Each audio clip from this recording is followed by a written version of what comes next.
how we plan to organize the festival in the future, because we're constantly having this question too, and it's like we have a dilemma.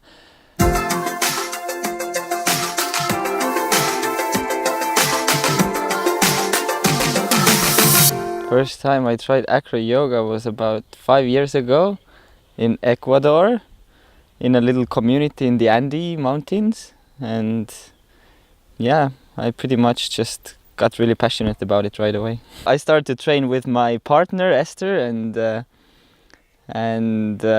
we were really trying to figure it out. We didn't have any teachers and there were no classes or teachers, nothing, so we just needed to learn from YouTube and fall a lot and figure it out.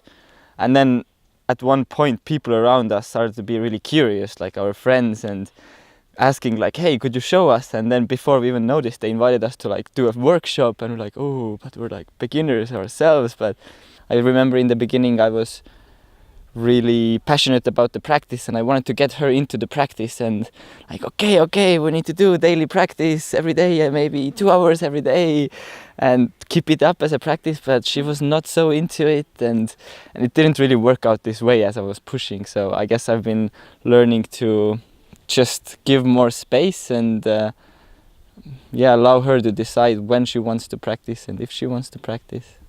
In the beginning we started to do some poses that just felt good and made sense, but we hadn't seen them anywhere, and we were like, oh cool, yeah, we made up this pose and this movement. And later we saw from videos and other pages that hundreds of people are doing the same moves and they've named them and they teach them, so like, oh, okay, maybe we didn't make it up. But I guess with acro yoga, it's most of the poses are like that.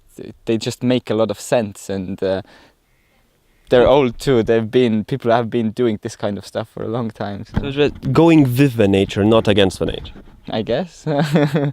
Yeah, but then at one point we still really started to feel that our thing is creation instead of practicing very specific moves and working hard to get very specific movements, but to be more fluid in the movement and be present in the moment and move however your body wants to express itself. We started to take different trainings when we were traveling, and our goal was to go to the Acro Yoga Montreal teacher training, and we started to really like focus on that and train for that, because they had like a requirement video that you needed to be able to do, and we were not able to do that, so we needed to really like work it hard and practice and get into good shape. And then we managed to film the videos and they accepted us, so we did like a month-long intensive training there in Acro Yoga Montreal school. The next summer after that, the first AcroFestonia happened, because we had a few friends who we had made at the training, and they were really curious to come and visit us. And since they're also acro yoga teachers and we appreciate what they do, then we thought, let's organize like a little event here. And that's how the first AcroFestonia came about. How we plan to organize the festival in the future, because we're constantly having this question too, and it's like we have a dilemma.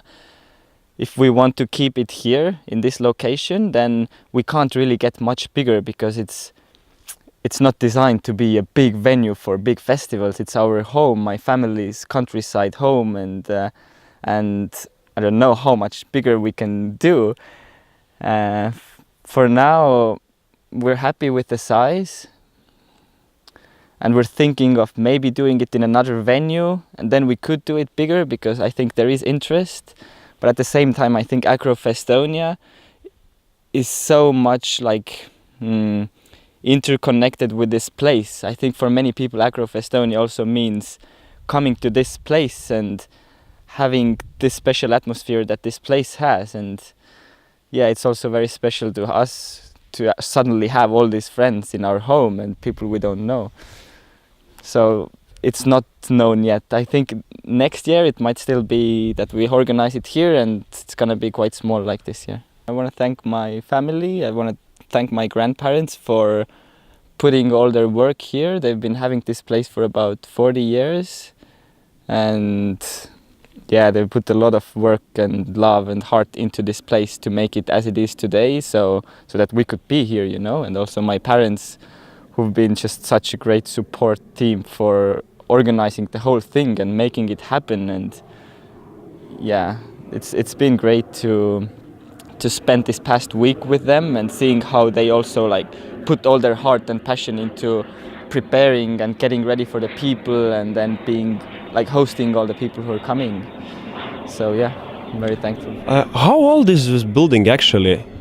Well, it's like a traditional Estonian farmhouse, and the main building is more than 100 years old. It's from 1892. And the side buildings also, there's 2 more buildings like originally from that time, and then the rest has come after that we've added. Estonia in the last like 2 years has seen like a boom of acro-yoga classes actually. Like there's a whole other community in South Estonia, the South Estonian community, which is led by Liivi, who's a friend of ours and who first learned acro-yoga with us. And there's also other teachers in Tallinn, like a few different places where they teach acro-yoga. And yeah, I guess they've learned a little bit with us, but also from other places. So yeah. So you would guess that at least 1% of Estonia has already tried acro-yoga and are actively in it. 1% out of 1 million would be 10,000 people. I don't think we're close to 10,000 people yet. I think it might be like 0.4%. So 4,000 people already in Estonia. Yes. So that's quite a big acro-yoga community, I would say. It's very big. And I hear that that makes you really happy about it. Oh yeah, tell me about it, of course. Even the wife of the president has tried acro-yoga at the yoga festival. Wow! Yeah, she was in the jam after a class we organized, so that was cool to see. She's very fit and like, yeah. Now she's not the wife of the president anymore, but well, they split up.